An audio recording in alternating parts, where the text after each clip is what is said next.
Si de algo saben las abejas, es de flores.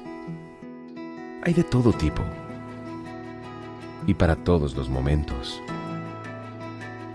Lo importante no es solo su color, tamaño o forma, sino lo que hace sentir cada una. Y para esos sentimientos trabajan. Igual que el Banco Central, que trabaja para hacer florecer la economía y que sientas estabilidad. Para ese sentimiento de tranquilidad. Para ese sentimiento de crecimiento y desarrollo. Para que la primavera llegue a todos los sectores y los planes de muchos den grandes frutos.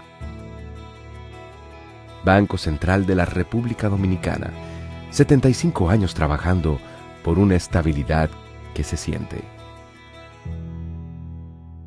En Idopril, velamos porque los derechos de seguridad laboral de los trabajadores sean respetados a través de la Ley 397-19, beneficiando así a más de 2 millones de empleados en el sector público y privado. Idopril, salud y seguridad laboral, responsabilidad de todos. Para más información, accede a nuestro portal web www.idopril.gov.do.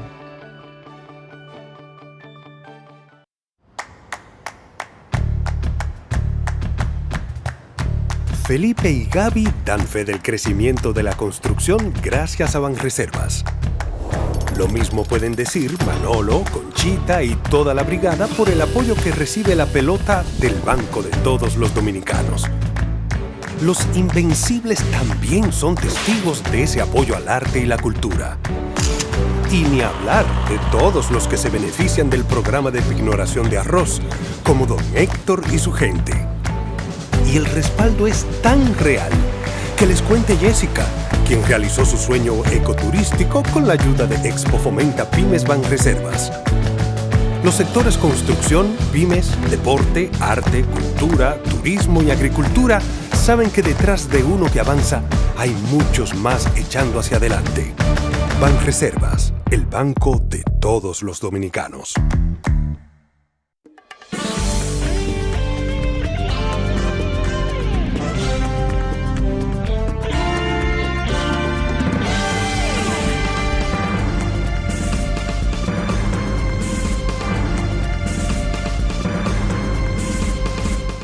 Muy buenas tardes, amables televidentes. Bienvenidos a su cita diaria, crepuscular y nocturna en Teleimpacto, que es al final de la tarde, despidiendo el sol o comenzando la noche. Ponga su caridad en buenas manos. Apoye el Patronato de Lucha contra el Cáncer de Villa González Incorporado.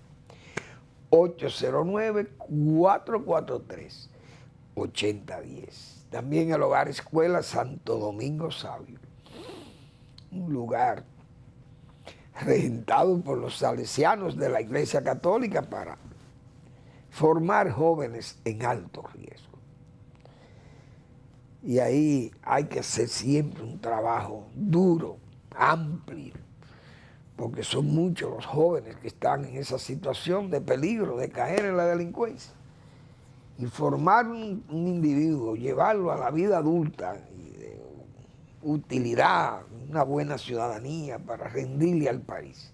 Es un trabajo arduo y costoso también. Se necesita la colaboración de mucha gente buena, de gente consciente de que hay que apoyar ese tipo de instituciones para formar esos jóvenes que están en alto riesgo en la sociedad. Avenida Independencia, casi esquina Avenida General Gregorio Luperón. Bueno, y hablando de iglesia, vimos con agrado, yo voy a decir eso, que Monseñor Masalles Pérez, no Pérez con Z, sino Pérez, ese apellido, los dos apellidos catalanes, y nos agrada que Masalles venga y que Masalles debiera emprender, pienso yo. Un hombre tan talentoso como él debe emprender un proyecto donde participe él. Esos tipos de proyectos así como este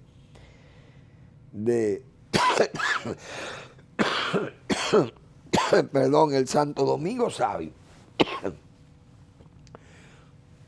O un proyecto de, qué sé yo, para los jóvenes, esos jóvenes urbanos proletarios, qué sé yo, tantos muchachos atrapados, que necesitan buena orientación, un centro de orientación, qué sé yo. Massaye tiene una capacidad extraordinaria y es un hombre relativamente joven, un buen sacerdote, un hombre ya con experiencia, basta.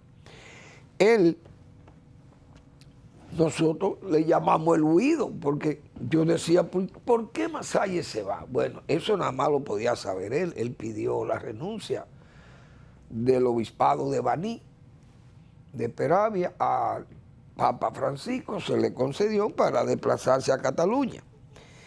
Veo ahora que él regresa, hizo una carta a quien puede interesar, a los fieles interesados, a los medios de comunicación y a mis lectores en las redes.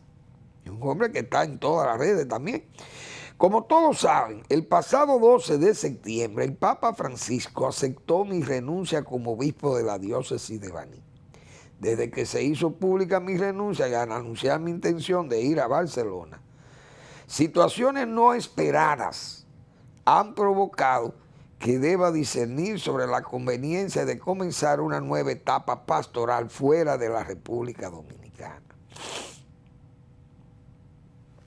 Así que una nueva etapa pastoral fuera de República Dominicana. Vamos a ver qué dice el final de la carta. Tras pasar algunos días en España y luego de reflexionar serenamente, he resuelto volver a la República Dominicana, donde pienso iniciar un periodo sabático que seguramente será para mí de mucha ayuda para los tiempos actuales.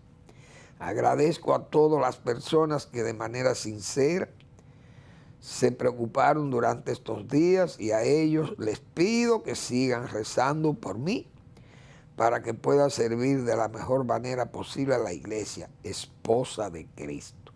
Monseñor Víctor Massaye Pérez. Massaye es un hombre muy talentoso, repito. Debiera, pienso yo, emprender un proyecto de, qué sé yo, de enseñar cosas o de formar a jóvenes, o no sé, algo tiene que hacer. O de enseñarle religión a la gente, no sé, porque yo no soy especialista en esas cosas. Pero pienso que él tiene mucho talento para dedicarlo a formar jóvenes o a educar, qué sé yo, proyectos educativos, no sé, porque es un hombre que tiene su talento y tiene su mente bien. Me gustó que dice que fue a España, no a la Cataluña. Parece que no es nacionalista o secesionista o independentista, porque hay esa situación en Cataluña. Cataluña es complicado, yo no sé, parece tal, quisiera uno pudiera entrevistar a Monseñor Massaye, porque auscultarlo sobre esas cosas, porque yo vi en Cataluña, por ejemplo, las iglesias, la gente no va a la iglesia, y hay 7,000, como 7,500 y algo, 7,400, no sé cuántos centros de culto en Cataluña, de los cuales 5,000 y algo son católicos, 1,400, qué sé yo cuántos, son de 13 confesiones, perdón. Ahí hay musulmanes, ahí hay hindúes, ahí hay judíos, de todo, y evangélicos, de todos los tipos hay ahí, bueno. Pero hay ateos también, y hay muchos ateos. Porque las guaguas de Barcelona, señores, los autobuses de Barcelona, yo llegué a leer, Dios no existe, no hay Dios. Eso es una farsa. Oiga, letreros en los autobuses, anunciándolo así como nada. Entonces ya aquella España católica, ya esa España, eso no existe. Yo creo que ya ni cura español aparece. España tiene un cambio tremendo en esa situación de la Iglesia Católica, los templos vacíos, no va gente. Entonces me imagino que también un cura se desencanta. Usted ir a una parroquia y ya pasar una misa y usted no ve ni siquiera personas, ni los viejos van a las misas.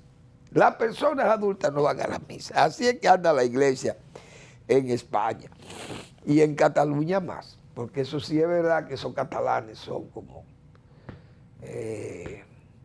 no quieren ser españoles. Vaya usted a ver, eso no tiene explicación, con toda honestidad. Pero ya vamos a tener de nuevo al Monseñor Masalles en el país y eso está muy bien. Ojalá él pueda hacer una, qué sé yo, lo que yo estaba planteando ahí, porque algo tiene que hacer, porque es que es demasiado. Bueno, señores, de China hay que hablar de todos los temas, porque hay temas que, ese de China, a mí me llama la atención. Usted ve ahora están entregando todos los premios Nobel, química, física, medicina, economía, literatura. Entonces, usted no ve un premio Nobel chino. ¿Por qué? Se inventan vacunas. Los que inventaron las vacunas para el COVID le dieron el premio a un señor, un hombre y una señora. Le dieron el premio Nobel porque inventaron ese tipo de vacuna con esos ADN, esa cadena de ADN, que fue la que se utilizó para el COVID, algo que estaba fuera de eso no se había conocido, que eso se trabajaba directamente con los materiales genéticos, materiales directamente de los genes. Eso es un trabajo extraordinario, las vacunas estas, que no sé cómo se le llama. Es decir, en China no hay premios Nobel. Entonces, ¿cómo es que este país va a dirigir o piensa dirigir el mundo? Sustituir a Estados Unidos. Todos los premios Nobel son de los Estados Unidos, la mayoría. Hoy un sueco le dieron el de literatura, le entregaron el premio Nobel de literatura a un sueco. No sabemos, no sé, porque esa lengua no es fácil para leerlo. Y a lo que más lo pueden traducir es al inglés, al español no sabe. Pero, señores, todos los premios de la ciencia, física, química, matemática, economía, usted busca todo este ambiente de biotecnología, ahí están los americanos, medicina, norteamericanos la mayoría, y los que no son norteamericanos, pero viven en Estados Unidos, trabajan para el MIT, o trabajan para Harvard, o esas universidades, o Georgetown, no sé yo, la Universidad de Columbia University, etcétera, etcétera. Pero la mayoría de los premios Nobel caen en norteamericanos y algunos europeos. La mayoría de los europeos trabajando en los Estados Unidos, que es donde los centros de investigación verdaderamente trabajan con calidad o con energía o con recursos. No sé, pero Estados Unidos está a la vanguardia. Entonces, para usted ser una hiperpotencia, usted tiene que hacer eso también. Eso que hace Estados Unidos. Y no me digan a mí que son complacientes con Estados Unidos. Es que esa tecnología de China y mucho de Rusia también, pero en Rusia ha tenido, siempre buenos científicos, pero usted no busca una medicina que sirva para nada en Rusia. En Rusia usted no busca un economista que sea, porque tiene desde el año 1917 para acá, tiene 106 años que el Estado dirigió todo, una economía controlada por el Estado, 70 años. Y entonces Rusia no da premio Nobel en economía tampoco. Es decir, China se dedicó a copiar, por eso los chinos y los japoneses desde el principio comenzaron a andar con camaritas, copiando toda la tecnología de Europa y de Estados Unidos, para adaptarlas a la sociedad china o adoptarla muchas veces. La mayoría de las veces fueron adopciones, ni siquiera adaptaciones. Entonces, China ha hecho un país tecnológico, pero sobre la base de coger la tecnología de Occidente. Y así es mismo es Rusia. Todavía las armas rusas andan ahí con muchísimos componentes tecnológicos de los Estados Unidos o de Europa, la mayoría de todo. Pero no pueden producir todo. Estados Unidos produce todas sus cosas.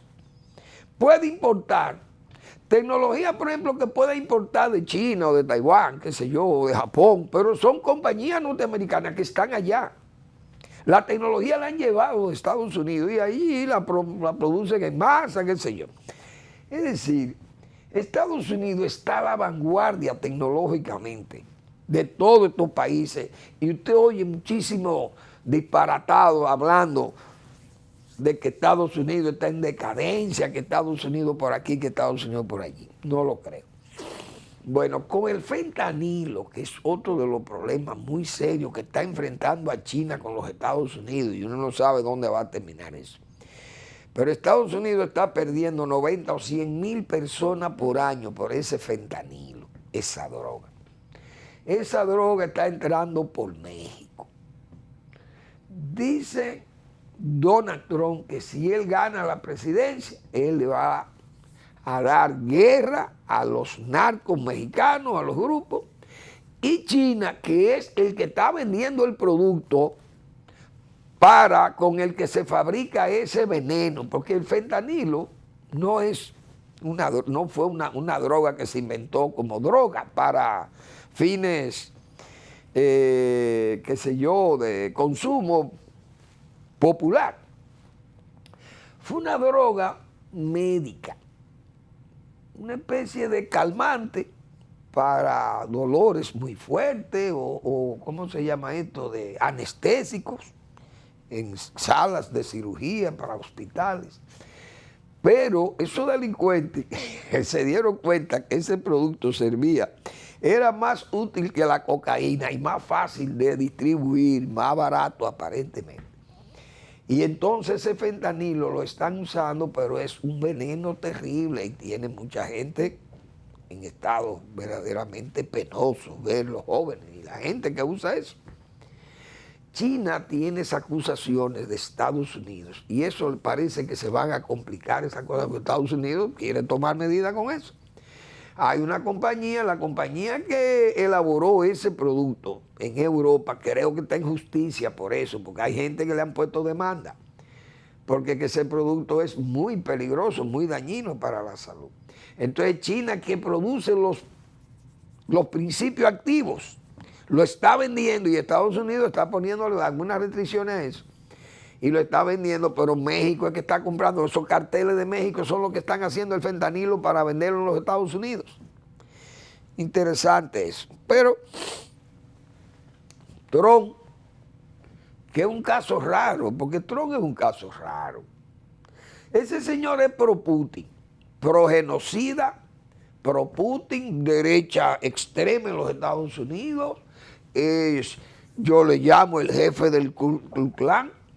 El jefe del Ku Klux Klan es Donald Trump, o el líder. Donald Trump tiene su problema con China. Pero Donald Trump es un hombre que tiene problemas con todo el mundo, porque tenía problemas con los europeos, que son los amigos tradicionales, históricos de los Estados Unidos. Cuando los europeos están luchando a favor de que el clima, hay que ayudar a que el clima no se deteriore más. Entonces él es negacionista del clima, el señor Trump, y echó por el suelo todos los acuerdos con el clima de París, sacó a Estados Unidos del lío. Pero además es retardista, no solamente negacionista, sino retardista, porque también no aplica medidas, no creen ni siquiera en ella, la retarda. Por tanto, es parte del retardismo, no solo del negacionismo. Entonces Trump es un hombre que está en una situación muy difícil en los Estados Unidos con este asunto de los juicios. Él ha pedido que le cambien el juez por un jurado. Y yo me acuerdo de la película de Al Capone. Aquella película de Al Capone fue genial.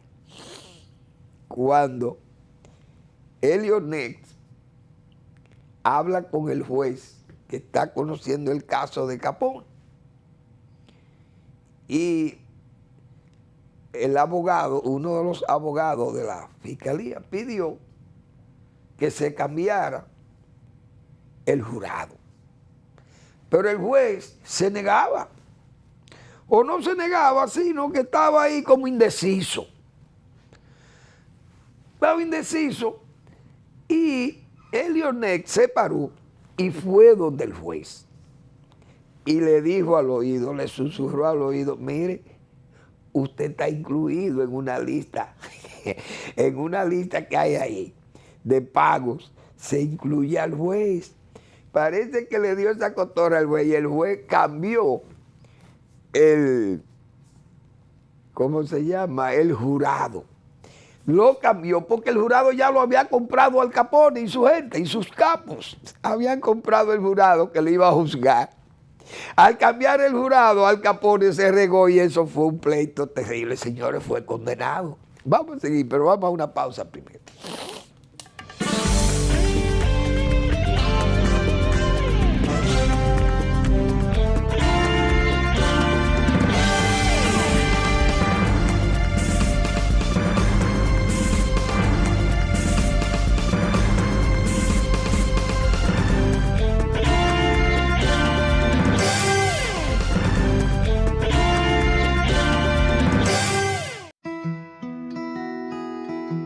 Si de algo saben las abejas, es de flores. Hay de todo tipo y para todos los momentos. Lo importante no es solo su color, tamaño o forma, sino lo que hace sentir cada una. Y para esos sentimientos trabajan. Igual que el Banco Central, que trabaja para hacer florecer la economía y que sientas estabilidad. Para ese sentimiento de tranquilidad, para ese sentimiento de crecimiento y desarrollo, para que la primavera llegue a todos los sectores y los planes de muchos den grandes frutos. Banco Central de la República Dominicana, 75 años trabajando por una estabilidad que se siente.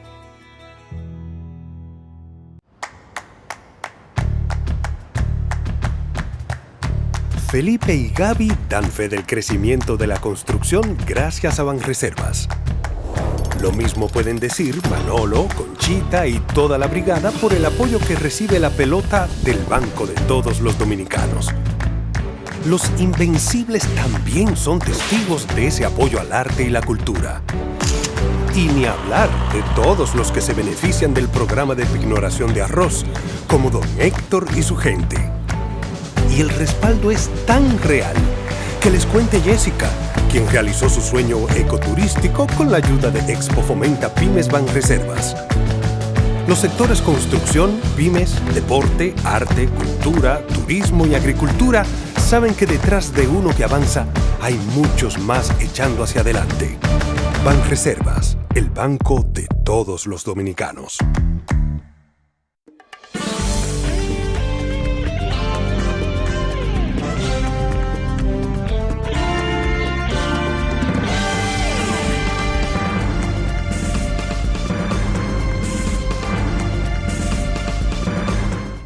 Pues bien, hay que seguir hablando del señor Trump. Trump es un hombre muy vengativo. Repito, tiene ese problema con los chinos. Y en su presidencia demostró que tenía ese problema con China. Y hubo un problema de incremento de los aranceles a productos chinos. Hubo un jaleo con eso. Con México también, pero después con México como que se organizó por las maquilas y todo aquello. Ahora Trump con estos juicios, yo dije aquí, señores, el Partido Republicano va a llegar dividido a las elecciones y la va a perder las elecciones. De un Biden que está el pobre, que eso da pena ver a Biden. Pero los demócratas parece que no tienen a más nadie tampoco. Y lo único que pueden exhibir es a Biden en esas condiciones penosas, repito.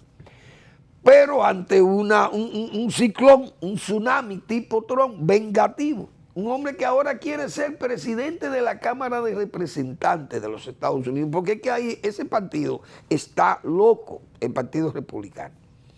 Entonces, tiene un representante, un senador, creo que es un senador.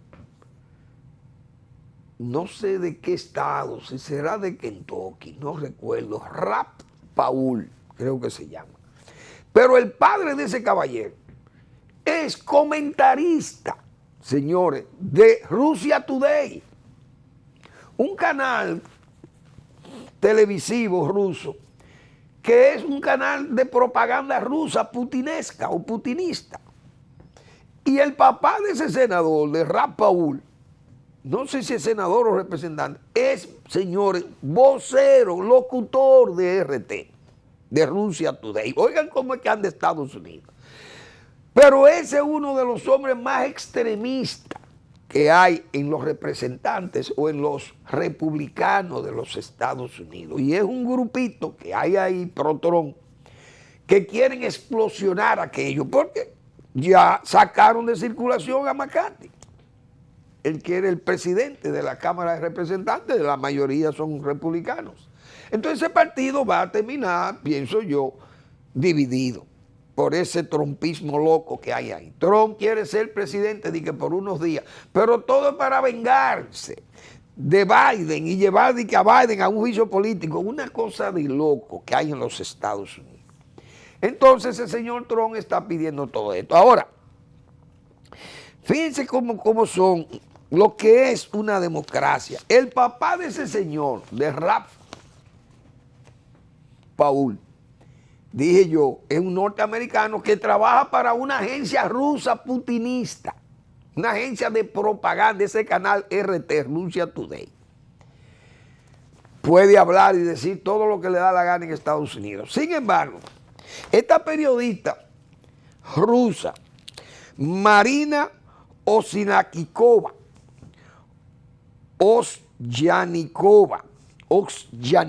vamos a decirle así, que ese es el apellido de ella, fue acusada de propagar información falsa sobre el ejército ruso, ley adoptada tras enviar tropas a Ucrania.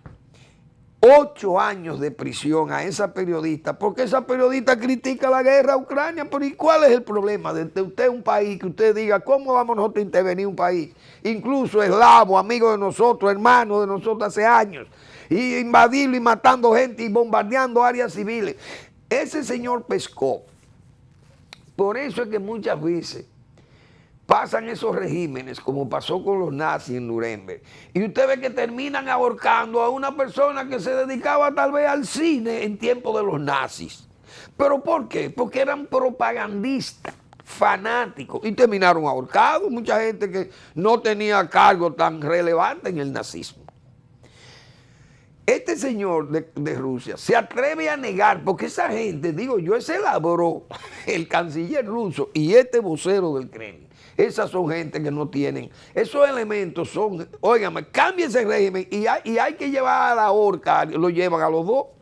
Porque ¿cómo usted va a decir, ese señor Peskov, que el ejército ruso no ataca áreas civiles, y viéndolo, la televisión del mundo, viendo 50 y 60 muertos, un misil explosiona en un mercado, o explosiona en un centro académico, o explosiona vimos una vez en una iglesia ahí, que eso murieron muchísima gente, un hospital lo vuelan con un bombazo? No, nosotros no atacamos áreas civiles, es decir que esas son áreas militares, pero lo que mueren son 50 y pico de niños y mujeres civiles, lo que mueren. ¿Y cómo usted va a negar eso? Pero así es que está, y Putin tiene amigos en el mundo, lleno de amigos. Claro, dirigentes tiene muy pocos. Lo que yo cité ayer, todos los genocidas del mundo son amigos de Rusia. ¿Y qué país es este? ¿Cómo es posible que el mundo esté pendiente de un hombre como Putin y de una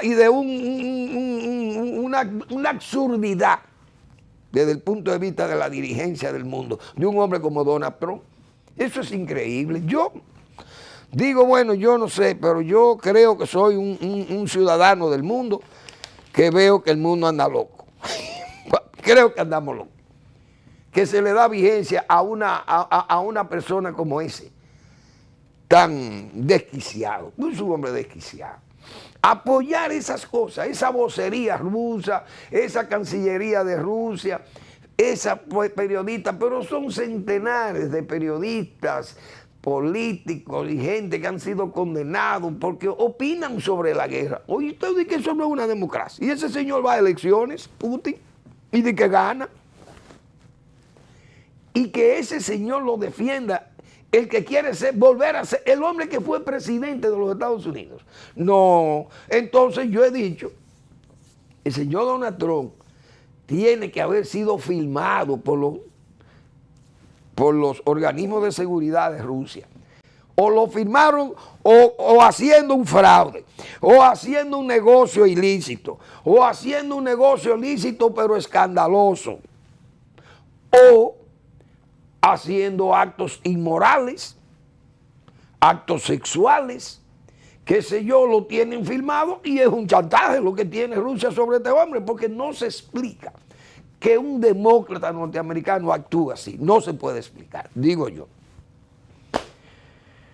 Bueno, Veni, Vidi, Vici.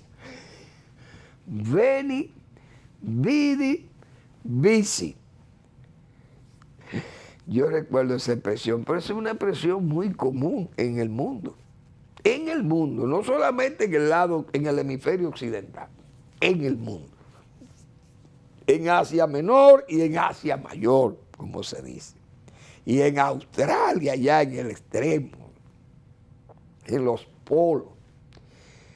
Porque esa expresión es del César. Yo, uno de los libros que más he apreciado haber leído fue Los 12 Césares de Suetonio. Porque esa historia de todos los Césares, de todos esos emperadores que fueron los primeros, los 12 primeros de esas dinastías ahí de los Julio César y Augusto y esa. Suetonio es un narrador excelente. Y da la vida de Julio César. Julio César, todo un hombre brillante. No solamente un estratega militar. Yo creo que fue hasta defensor público. Era abogado, defensor público. Yo estoy leyendo una novela. Y es sobre ese juicio, él contra Cicerón. Dios mío, genial. Eso, Cicerón, genial como orador. Pero el César usó esa frase, según se relata, y lo relata Suetonio, para hacerle saber al Senado romano la destreza militar del César. Vi y vencí. Eso fue cuando venció al rey, ¿cómo era que se llamaba el rey? Segundo, Farnaces II. Fue esa guerra civil que hubo en Roma, tiempo de Pompeyo, y que el César tenía esa guerra civil contra Pompeyo. Y, señores, todas esas cosas sucedieron antes de Jesucristo, 40 y pico, antes de Jesucristo, 47 o 48 años, antes de que Jesucristo apareciera, óigase bien, o de que apareciera la mañana de la historia, como se le llama a Jesucristo. Dios mío. El César, vi y vencí. Es decir, su victoria sobre ese rey en el Ponto. El Ponto es esa Asia Menor, que es lo que le llaman a Turquía, esa zona por ahí de Turquía. Eso, la parte del Cáucaso y el Mar Negro. Ese era el Ponto. en esos tiempos del César.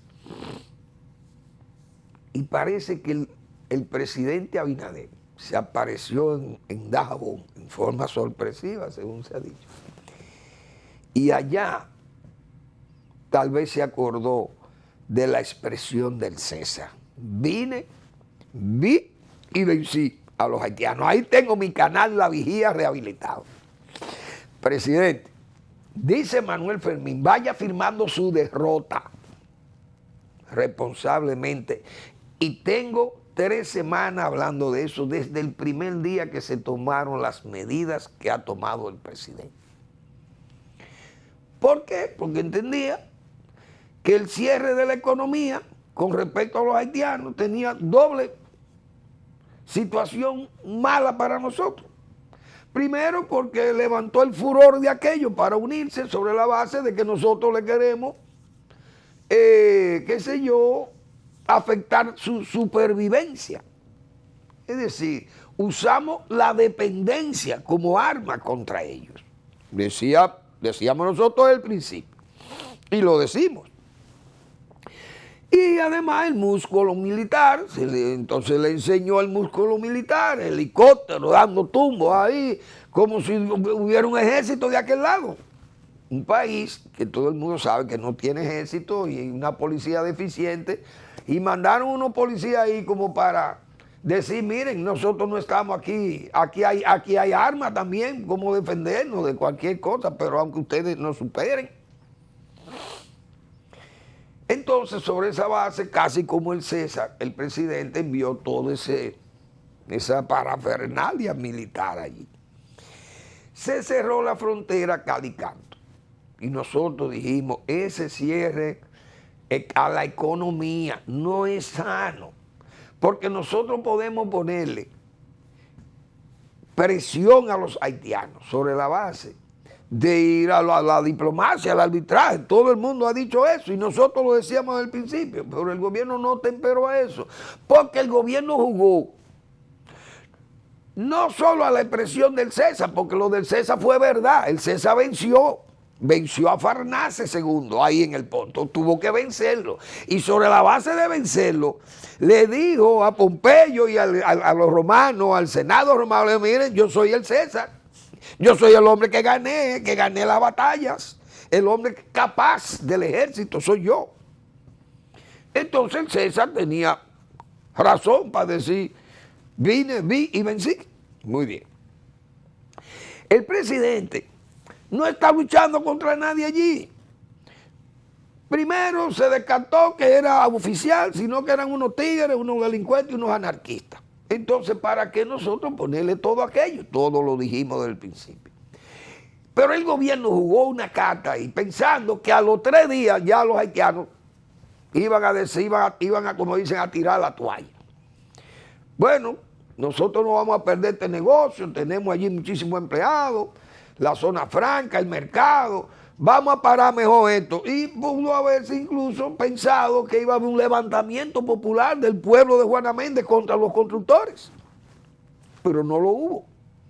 Lo que hubo fue entonces como dicen, un reagrupamiento.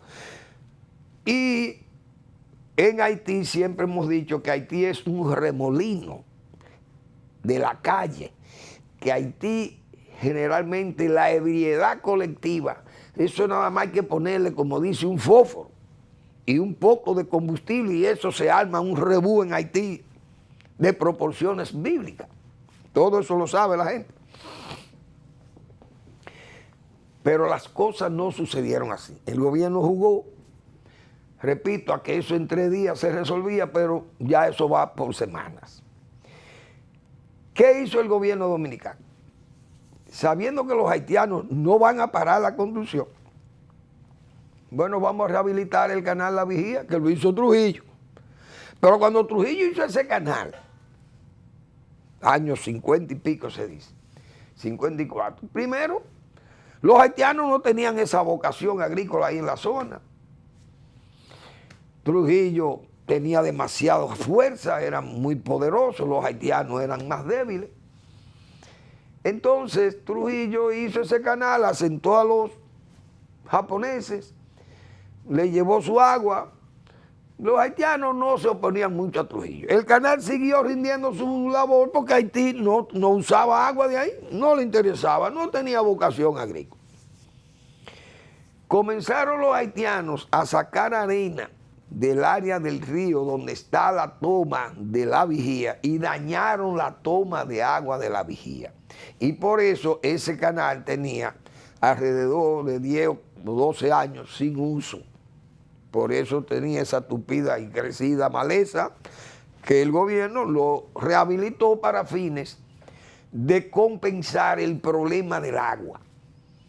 Si los haitianos se llevan el agua, los haitianos todavía no se han llevado el agua, pero ya nosotros rehabilitamos y nos estamos llevando una parte del agua, porque la que se está bombeando del río también. Ahora, nosotros nos llevamos esa agua. Los haitianos se quedan con poca agua, porque ahora hay agua en el río, hemos dicho. Pero cuando el río baje a estío, nosotros vamos a coger prácticamente toda esa agua y los haitianos van a seguir gritando. Van a ir ellos, van a llevar el caso a OEA, a ONU, qué sé yo, y a la Unión Europea, y nos van a poner en las 4 esquinas diciendo que nosotros somos unos abusadores.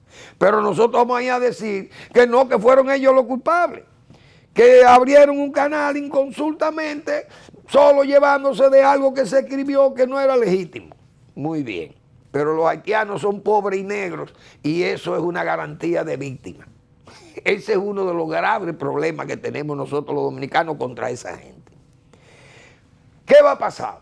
Todo el mundo sabe que ese canal La Vigía va a tener que cesar. Y el canal de los haitianos probablemente también tenga que cesar si se va a un arbitraje, porque el gobierno puede poner orden a la hora que tenga una visión allí de pacificación en Haití, puede tener fuerza, no solamente oficial, sino fuerza militar, para poner el orden en Juana Méndez. Páreme ese canal hasta que nosotros discutamos esto con los dominicanos. Pero ya el gobierno no le queda tiempo. Va a tener el presidente que firmar, repito, su derrota, aprobando la salida o la entrada de los productos que salen para el negocio haitiano o del negocio haitiano a la República Dominicana, que viene muy poca cosa, tengo entendido. Pero la mayoría de las cosas, de las mercancías, salen de aquí para allá. Y decíamos, el presidente no va a aguantar toda esa presión y va a tener que abrir. ¿Cuál es la excusa? Bueno, ahora que tenemos esta agua asegurada para nosotros, podemos abrir. Eso es una derrota, dice Manuel Fermín. Y lo he dicho desde el principio. Vamos a la pausa.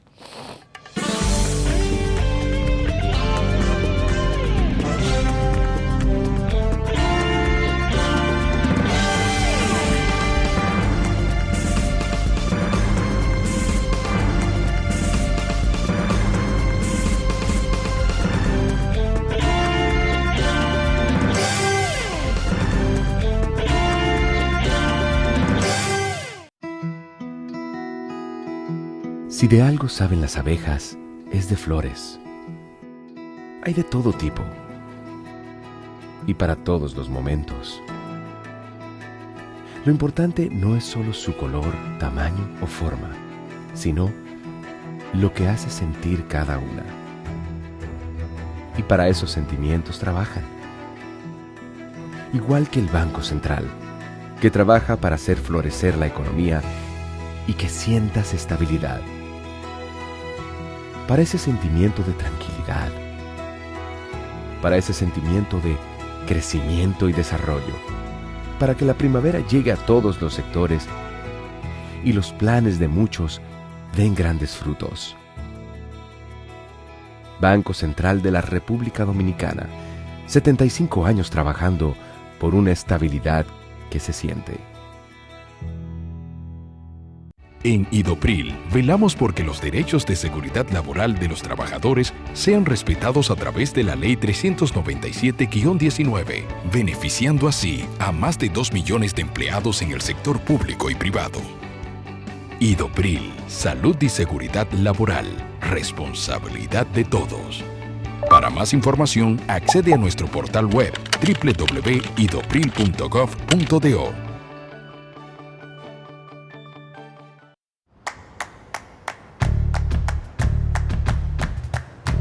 Felipe y Gaby dan fe del crecimiento de la construcción gracias a Banreservas. Lo mismo pueden decir Manolo, Conchita y toda la brigada por el apoyo que recibe la pelota del Banco de Todos los Dominicanos. Los Invencibles también son testigos de ese apoyo al arte y la cultura. Y ni hablar de todos los que se benefician del programa de pignoración de arroz, como don Héctor y su gente. Y el respaldo es tan real que les cuente Jessica, quien realizó su sueño ecoturístico con la ayuda de Expo Fomenta Pymes Banreservas. Los sectores construcción, pymes, deporte, arte, cultura, turismo y agricultura saben que detrás de uno que avanza hay muchos más echando hacia adelante. Banreservas, el banco de todos los dominicanos.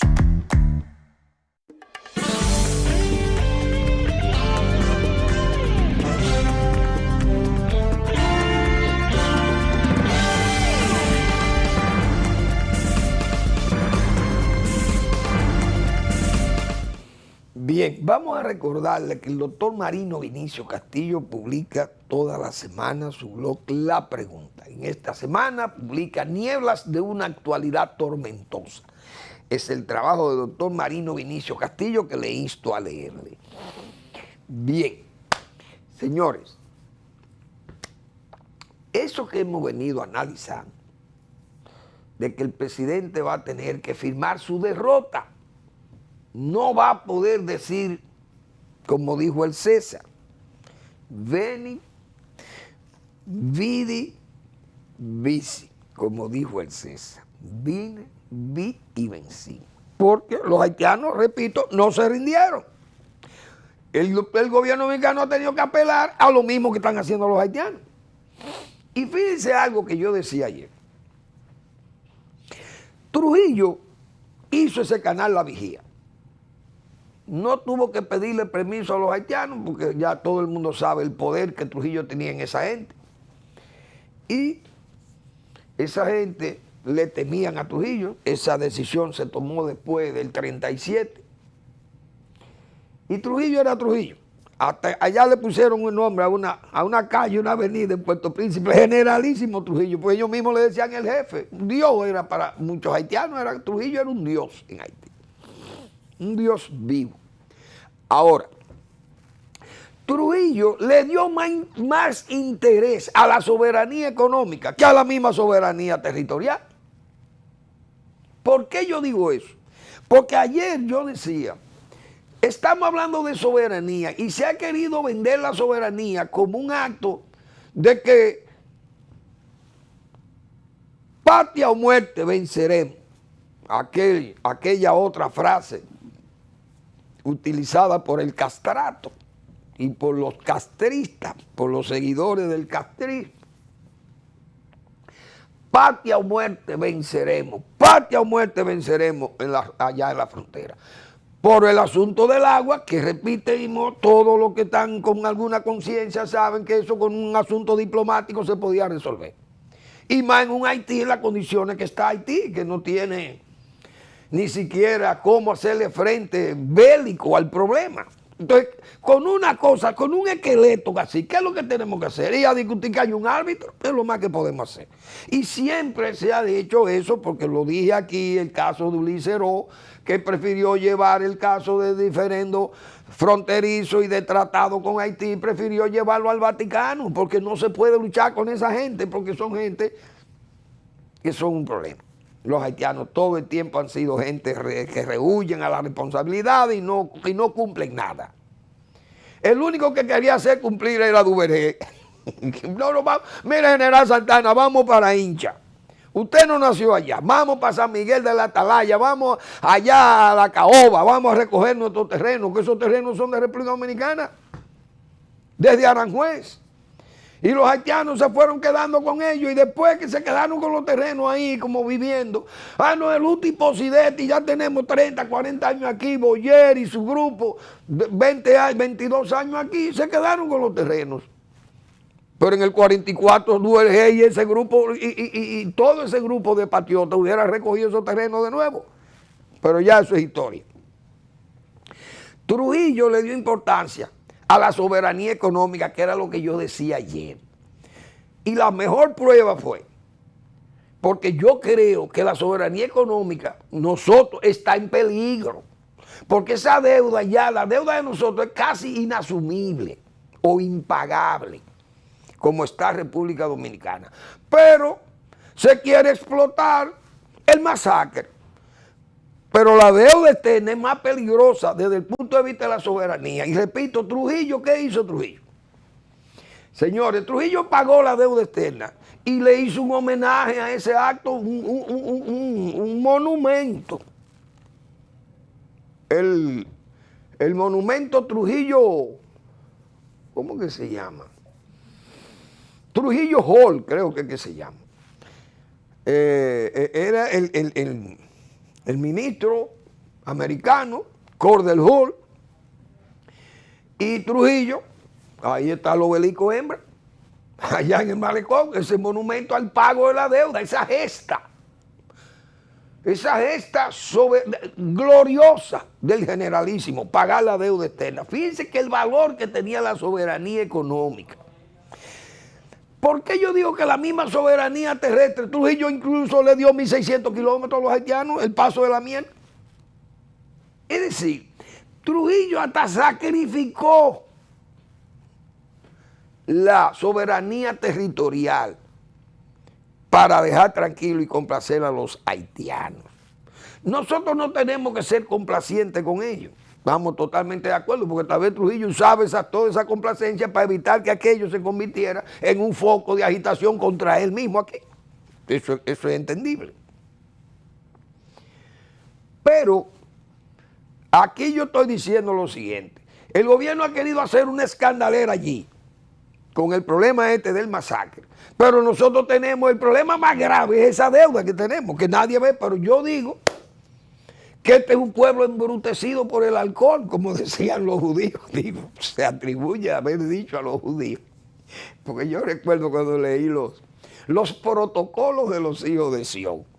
Los gentiles están embrutecidos por el alcohol, dicen los judíos. Así es que ellos ven a los cristianos, embrutecidos por el alcohol. Pero el pueblo dominicano parece que también está embrutecido por el alcohol y se le puede hacer creer que peligra la soberanía nacional en el masacre. No, la soberanía peligra con esa deuda que tenemos, que no la podemos pagar. Por lo que acabo de decir, el caso Trujillo, que le dio más importancia a eso porque se dio, repito, 1.600 kilómetros en el paso de la miel a los haitianos. Aquel matador de toros que era Trujillo, que de sencillo no tenía nada, ese caballero. Todo el mundo sabe lo que era el generalísimo, o el jefe, o Fello, el de San Cristóbal. Ahora el gobierno se metió en este problema de cerrar esa frontera, pero es lo que yo he dicho, si la frontera está cerrada comercialmente. Bien, porque los haitianos no deben entrar aquí porque el ejército se supone que cuida la frontera. Ahora, lo que viene legal, dado por una visa también, presidente, deje cerrados los consulados, ciérrelos todos. Y deje uno en Puerto Príncipe porque tiene que haber algún consulado. Cierre los demás y denos una prueba de que usted no quiere que los haitianos estén entrando aquí como le da la gana. Y a los militares que están cuidando la frontera, el que deja pasar al haitiano se va del ejército. Porque esa es su tarea, esa es su labor. Ahora, que no van a entrar porque tenemos estas sanciones, este cierre de frontera. El cierre de frontera no evita eso. El cierre de frontera lo que evita es que se venda en Haití las mercancías que están aquí, que entonces sí perjudican a los productores nacionales y perjudican a los comerciantes nacionales. Entonces, ¿para qué perjudicarlos? Y los que se están yendo, ¿por qué se van? O son comerciantes haitianos que viven en Santo Domingo y hacen negocios con Haití, y como el negocio está parado, ellos se van. Esa gente son comerciantes, porque son miles de comerciantes entonces. Se están yendo y se van y ojalá se larguen todos, porque sienten que puede haber una situación hostil para ellos, que el que se gane 2.000 o 3.000 pesos, lo más que lo puede perder con un guardia que se lo quite, qué sé yo. La gente, los haitianos son supersticiosos todos, uno no sabe cómo piensa esa gente. Pero el presidente no le queda más remedio que abrir esa frontera. Porque fíjense que decía yo, hasta el ministro de Agricultura, hay que cambiar la estrategia. Claro, porque tiene sus negocios tan afectados. Pero la frontera puede seguir cerrada para que no vengan los haitianos aquí, que eso es lo que a nosotros nos interesa, que no vengan los haitianos. Y que los ilícitos de Haití tampoco pasen para acá. Excelente. Pero esa es la labor del ejército. No es impidiendo vender en Haití, porque eso es otra cosa. El negocio es otra cosa. Y si usamos el negocio para matar a los haitianos, como se dice, entonces va a ser peor. Eso es lo que yo pienso. Lo he manifestado desde el mismo día que se tomaron esas decisiones, que la entendí arbitraria, excesiva, y que nadie me puede acusar a mí de pro-haitiano. Pero yo creo que los negocios, los mercados, países como los nuestros, cuando se logra un mercado, un nicho de mercado, tenemos que aprovecharlo y no podemos sacrificar ese nicho de mercado con decisiones impulsivas propias de una mala valoración del problema, mal asesoramiento y el impulso y la emoción o los planes políticos electorales que jueguen un papel en esto. Entonces la situación es peor. Gracias por su atención. Nos vemos el lunes en otra entrega de Al Final de la Tarde, despidiendo el sol o comenzando la noche.